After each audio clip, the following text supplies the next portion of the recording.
नमस्कार दोस्तों, कहानी में नए आए हो ना, चैनल को सब्सक्राइब कर देना, वीडियो को लाइक कर देना। दोस्तों, दरअसल ये कहानी लॉकडाउन के समय की है, जब मैं हमारे शहर को छोड़कर हमारे गांव चाचा चाची के यहाँ रहने गया था। दरअसल आप सभी को पता है, शहर के अंदर इतनी कड़ी सख्त पुलिस लग रही थी कि हम बाहर नहीं जा सकते, परंतु गांव में ऐसा कुछ भी नहीं था। वहाँ के लोग एक दूसरे से मिलने में ही जाते थे, बातें भी करते थे और वहाँ पर इतना ज़्यादा सख्त नियम नहीं था। तो मैं और मेरी मम्मी हम दोनों हमारे चाचा चाची के वहाँ रहने गए थे, क्योंकि हमारा भी घर वहीं पर है और हमारा एक बड़ा परिवार था। तो हम शहर के लिए आ गए थे और बाकी सब वहीं थे, तो हम वहाँ चले गए थे। हम कुछ दिन ऐसे ही रहे। मैं आपके बारे में बता दूं कि मैं खुद एक तांत्रिक बहुत ज़्यादा ऐसा थोड़ा सा काम करता हूं। मेरे एक गुरु है जिन्होंने मेरे को ये बात सिखाई थी। तो जब मैं वहाँ पर गया 2-3 के दिन के बाद, मेरी चाची एक दिन खेत से आ रही थी, तो मैं और मेरी मम्मी उनके साथ ही थे। तो मेरी चाची कहती है, अरे रे, वो एक महिला है ना, उसको कोरोना हुआ है। परंतु जब वो डॉक्टर के पास लेकर गए ना, तो डॉक्टर ने रिपोर्ट में बताया कि इनको कोरोना नहीं है, परंतु उसकी रिपोर्ट में कुछ आया भी नहीं था। फिर मेरी चाची बोलती है खुद ही कि लोगों ने ऐसा कहा है कि वो कोई बाहर की बाधा, कोई बाहर की हवा लगी है उसको। तो फिर मेरी मम्मी ने कहा हो सकता है। फिर मेरी चाची ने कहा इसलिए उनको गांव से बाहर रखा है, वो जो पास ही का सरकारी स्कूल है ना, उसके अंदर रखा गया है। तो फिर मैंने थोड़ी बात का इंटरेस्ट आ गया। मैंने कहा बाहरी बाधा मतलब चाची? तो फिर मेरी मम्मी ने मेरे से गुस्से में कहा तो चुप रहे। फिर मैंने मेरी चाची से कहा चाची बताओ ना। उन्होंने कहा कि वो बाहरी बाधा यानी कि कुछ अलग तरह की भूत या कुछ ऐसी एक्टिविटी। मैंने कहा सही से बताओ, किन के बारे में बता रहे हो आप? फिर मेरी चाची ने कहा उनके बारे में, कल अपने अपने घर 2-3 दिन पहले वो नहीं आए थे क्या, जिसको तूने पानी पिलाया था, किशन चाचा, उनकी पत्नी की बात है। अब मेरी चाची की बात सुनकर मेरे को समझ में तो आ गया था कि कुछ ना कुछ भूत बाधा है, परंतु मेरे को समझ में नहीं आ रहा था कि किशन चाचा कौन, क्योंकि मैं भूल चुका था। उसके बाद मैं घर पहुंचा। घर पहुंचने के बाद मैंने उनके घर जाने का डिसीज़न लिया, क्योंकि उनको सरकारी स्कूल के अंदर रखा गया था कोरोना टाइप। तो फिर वहाँ से मैं सुबह जल्दी उठा।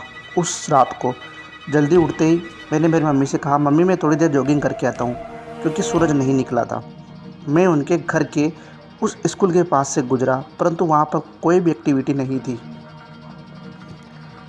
मैं 3-4 बार उनके घर के सामने गया, परंतु उनके घर पर भी कोई नहीं था और स्कूल पर भी कोई नहीं था। मैं परेशान हो गया था, निराश हो गया था कि करूँ क्या, कहाँ गए वो। फिर जब कम से कम मैं 10-12 बार उनके घर के आमने सामने, स्कूल के आमने सामने निकल गया, परंतु मेरे को किशन चाचा नहीं मिले।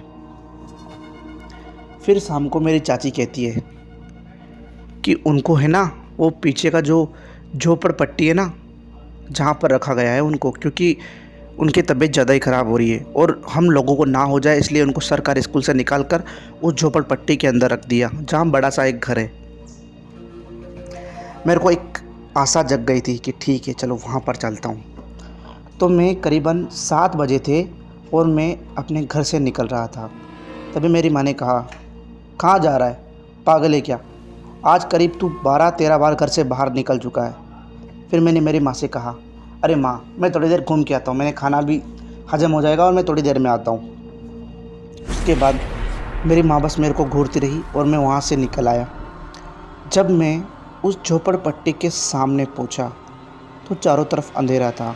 उस बड़े से घर के बाहर जब मैं खड़ा था तो मेरे को उसकी छत पर एक अजीब सा साया दिख रहा था। वो साया मानो कि मुझे ही देख रहा हो।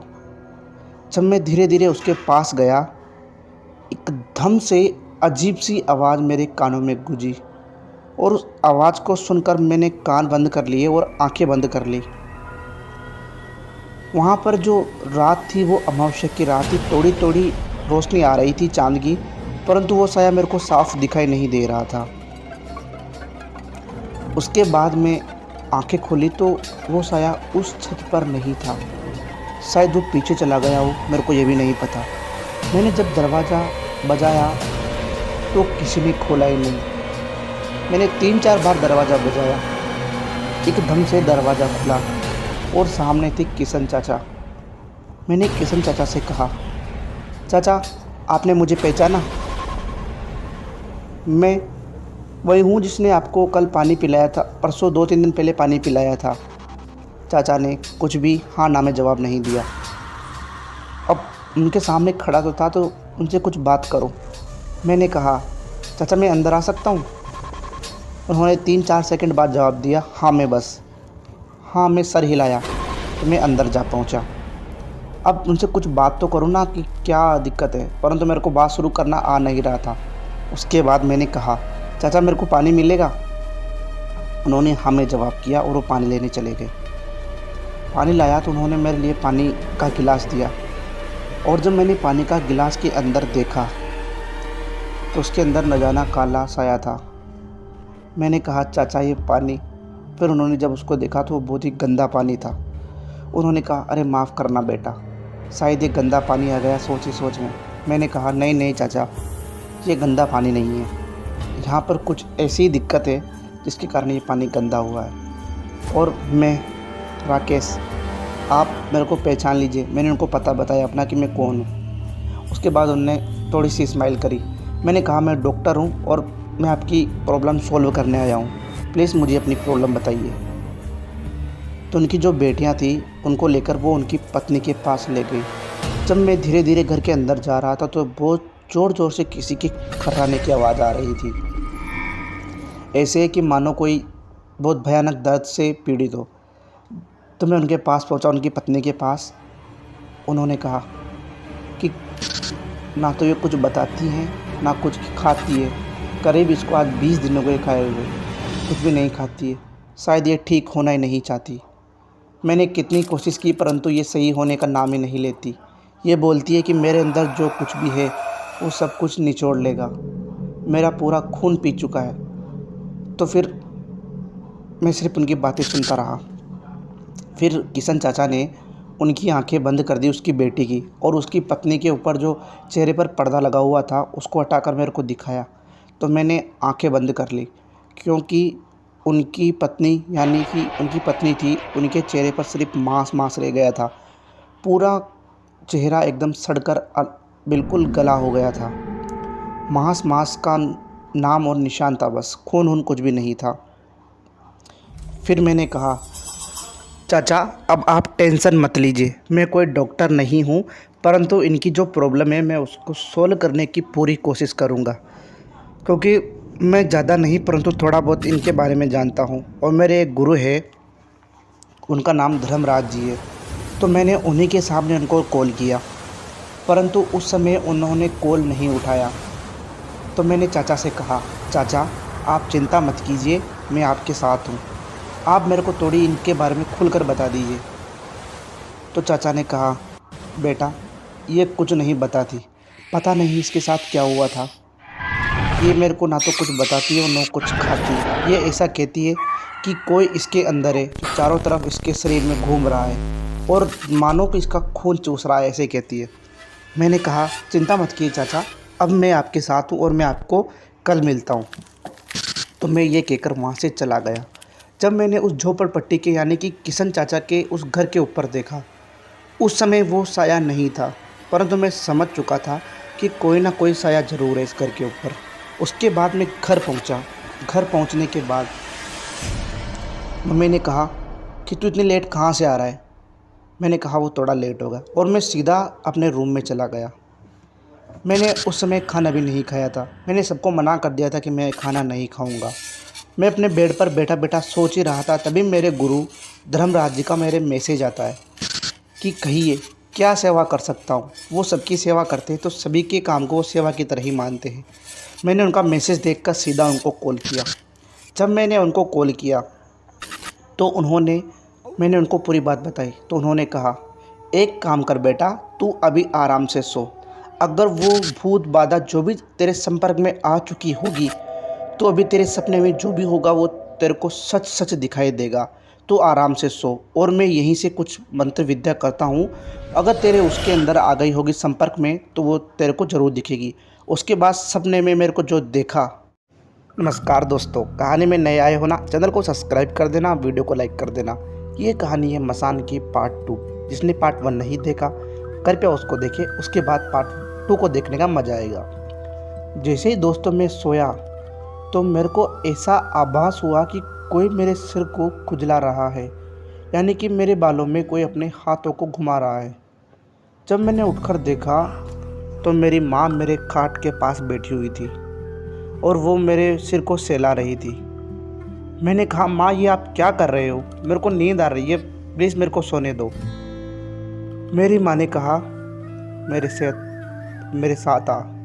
मेरी माँ उठकर गेट के पास पहुँची। मैं धीरे धीरे उठा। मैंने पूछा तो सही कि आप कहाँ जा रहे हो, परंतु माँ ने कुछ नहीं बोला। मेरी माँ धीरे धीरे गेट के बाहर चली गई। मैं अभी तक गेट के अंदर ही था। जैसे मैंने अपने गेट की दहलीज कूदी, उसके बाद मेरे को पता नहीं चला हम कहाँ चले गए। एकदम से ऐसी जगह पर पहुँच गए जहाँ पर चारों तरफ अंधेरा था। मेरी माँ अंधेरे की तरफ चलती जा रही थी। मैंने कहा, माँ आप किधर जा रहे हो? उसके बाद मेरी माँ एकदम से रुक गई। उसने कहा, अब आगे तू जा। तू जिस सवाल के बारे में जानना चाहता है ना, वो तेरे को आगे मिलेगा। मैंने कहा मेरी माँ से कि माँ आप क्यों नहीं, परंतु मेरी माँ ने कुछ नहीं बोला। मैं धीरे धीरे आगे अंधेरे में जा रहा था। जैसे मैं थोड़ा आगे पहुंचा, तो मेरे को वही आवाज़ आई जो उस स्कूल के उस बस्ती की, जो किशन चाचा का घर था, उसके ऊपर वो साया दिखा था। वो अजीब सी आवाज़ आई और मेरे को सामने बैठी दिखाई दी वो महिला, यानी कि किशन चाचा की पत्नी। वो अपने बच्चे को छिपा रही थी, शायद उसकी गोद में कोई और भी था, उसको छिपा रही थी। और वो बच्चा इतना प्यारा था कि मन कर रहा था कि उसको गोदी में लेकर इधर आ जाऊं, परंतु उसके पीछे न जाने कौन सा काला साया खड़ा हुआ था। वो काला साया उस किशन चाचा की पत्नी को अपने बालों से पकड़ता है और घसीटता हुआ कहीं दूर ले जाता है। वो बच्चा वहीं रख जाता है।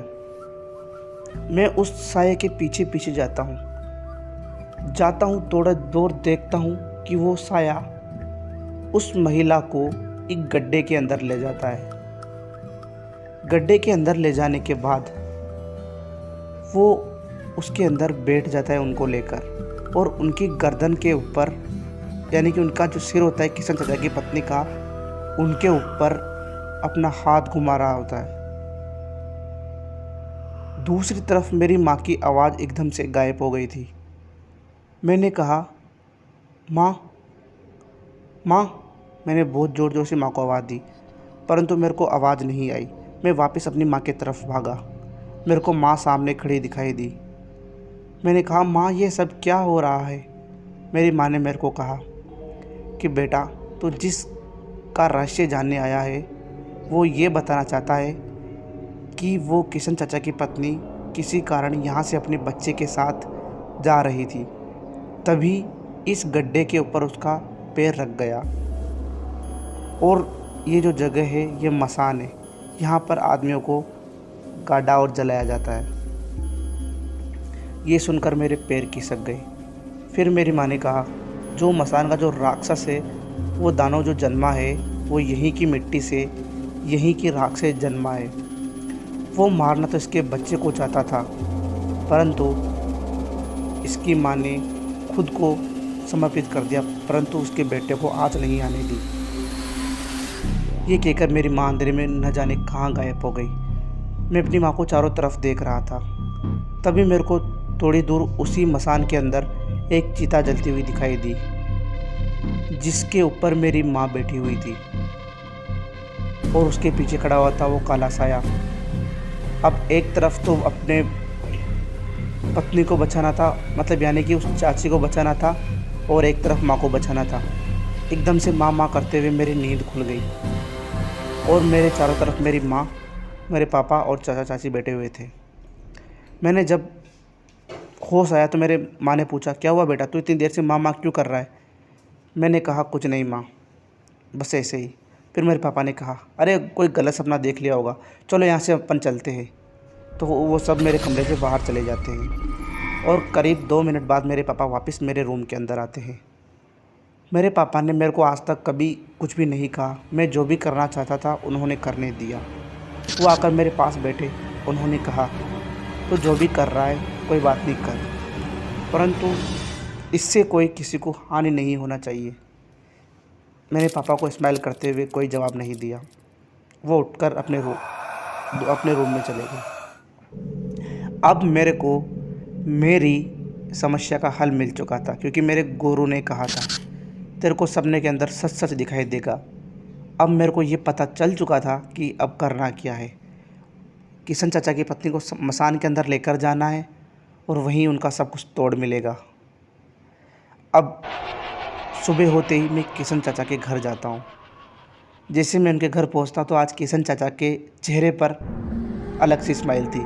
उन्होंने जाते ही मेरे से कहा, धन्यवाद आपका। मैंने कहा, क्या हुआ?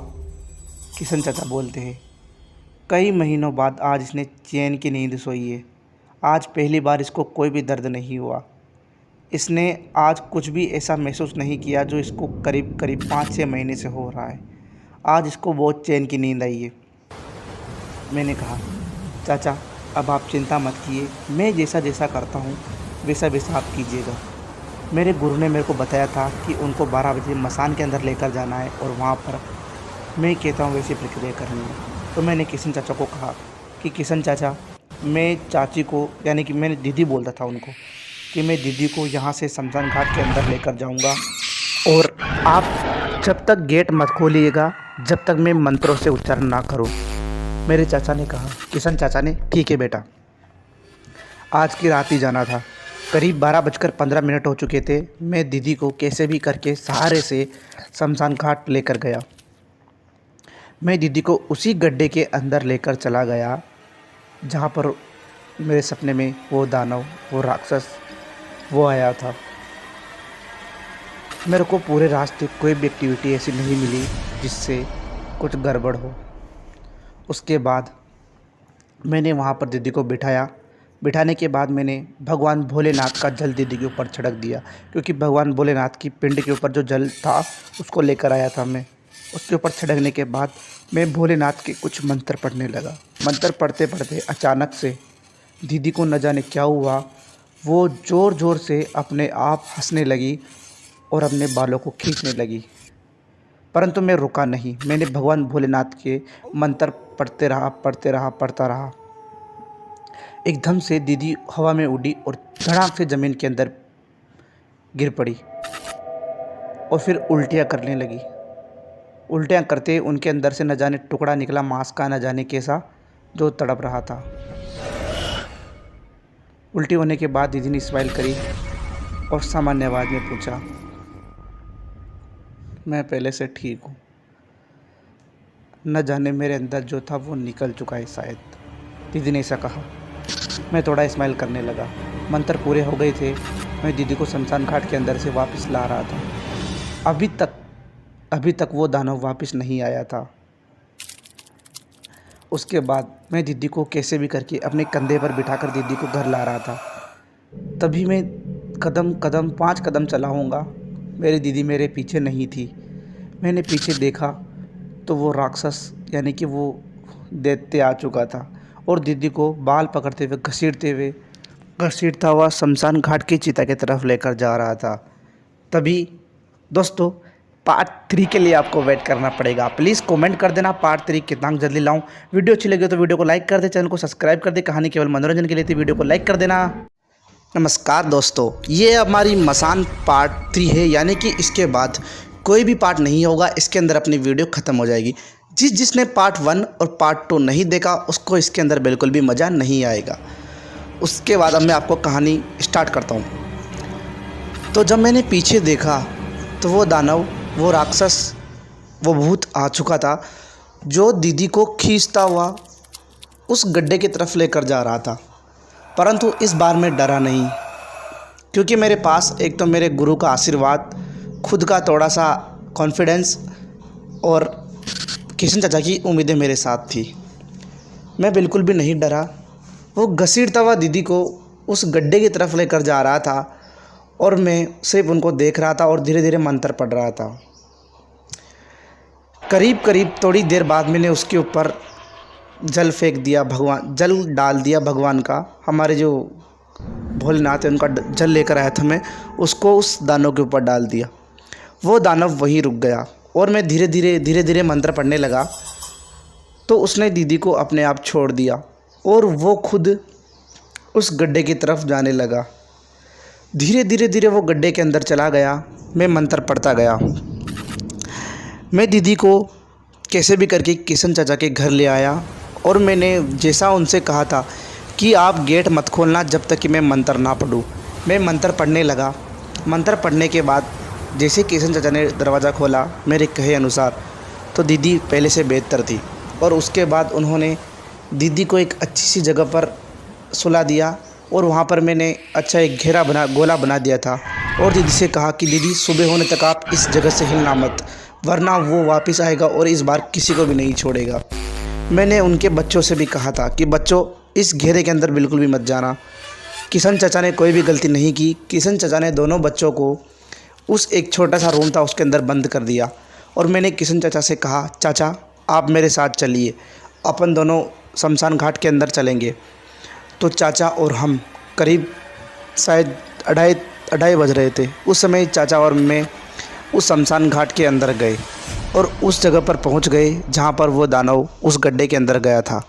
चाचा ने और हम दोनों ने मिलकर उस गड्ढे को भर दिया। भरने के बाद मैं घर पर वापस आ गया, क्योंकि चाचा से मैंने पहले ही बोल दिया था, चाचा इस गड्ढा भरने के बाद आप अपने हिसाब से अपने घर चली जाइएगा और मैं अपने हिसाब से, और ना कोई बात करेंगे। तो जैसे गड्ढा भरा चाचा अपने हिसाब से उनके घर चले गए और मैं पहले तो अपने गुरु का नाम लेता लेता अपने घर की एक टंकी थी पानी की, वहाँ पर पहुँचा। उस टंकी के अंदर मैंने स्नान किया। स्नान करने के बाद मैंने खुद को पवित्र किया। उसके बाद घर का दरवाज़ा खोला। घर वालों ने जैसे दरवाज़ा खोला किसी ने मेरे से कुछ नहीं पूछा, सीधा मैं अपने रूम में चला गया। रूम में जाने के बाद मेरे पापा रूम में आए और उन्होंने थोड़ी सी हल्की सी शाबाशी दी। पता नहीं उनको क्या पता चला या नहीं, परंतु उन्होंने शाबाश देकर वो अपने रूम में वापस चले गए। उस रात मैंने आराम से नींद ली। नींद लेने के बाद जैसे सुबह हुई, किशन चाचा और उनकी दोनों बच्चे वो सीधे हमारे घर पर दिखे मेरे को, और जैसे मैं उठकर उनके पास गया तो उन्होंने आते मेरे कदम चूम लिए और रोने लगे। उन्होंने कहा, अगर आज आप नहीं होते तो आज ना तो मेरी बीवी बचती ना मेरा परिवार एकत्रित रहता। आपने रात के बाद उसको अच्छी नींद आई है और उसको बिल्कुल ऐसा लग रहा है जैसे कि उसको कोई भी बाधा नहीं है। ये कहते ही मेरे अंदर कुछ अलग सा जुनून जाग गया। उन्होंने बताया कि रात भर उसको आराम से नींद आई। वो पहले जो रातों में सोती थी उसके शरीर में न जाने क्या घूमता था और वो ऐसे बोलती थी कि मैं कुछ भी खाऊं, ये मेरे को नहीं खाने देगा, ये मेरे को खा कर रहेगा, ये मेरे को नहीं छोड़ेगा। जैसे सुबह आज उठी उसने अलग सी वाइब आई। बस उसके बोलने में थोड़ा परिवर्तन था क्योंकि कमज़ोर बहुत ज़्यादा पड़ गई थी। उन्होंने कहा, आप मेरे साथ मेरे घर चलिए। मैं जैसे उनके घर पहुंचा तो आज दीदी और दिनों से काफ़ी बेहतर थी, परंतु उनका शरीर एक कंकाल की तरह हो चुका था। कमज़ोरी इतनी आ गई थी हद के बाहर, क्योंकि इतने दिन से ना तो खाना खाया, अच्छे से पानी पी सके, परंतु वो धीरे धीरे ठीक हो जाएंगे, मेरे को आशा थी। अब उनके अंदर वो कोई दिक्कत नहीं थी जो पहले थी। किशन चाचा ने मेरा बहुत धन्यवाद किया। उसके बाद मैं घर आया। घर आने के बाद पापा ने मेरे को शाबाशी दी, कोई बात नहीं, जो करना है कर, बस नुकसान कुछ भी नहीं होना चाहिए, ये मेरे पापा ने कहा। तो दोस्तों, ये अपनी मसान का पूरा पार्ट था। जिसने पार्ट 1 और 2 नहीं देखा उसको इस कहानी में मज़ा नहीं आएगा। कृपया पार्ट 1 और पार्ट 2 देखें। दोस्तों यार, आपसे निवेदन है, आप चैनल पर जार देखो। इन वीडियो को हो क्या गया, 7-8 व्यूज़ कोई आने की चीज़ है क्या यार। आप देखो तो सही, कहाँ 1000 व्यूज़, कहाँ 700-800 व्यूज़। आज ये देखो कितने व्यूज़ आ रहे यार। प्लीज़ शेयर भी कर देना, वीडियो को लाइक कर देना, चैनल को सब्सक्राइब कर देना और हाँ, एक प्यारा सा कमेंट जरूर कर देना। मिलता हूँ आपसे अगली कहानी में, तब तक के लिए बाय बाय।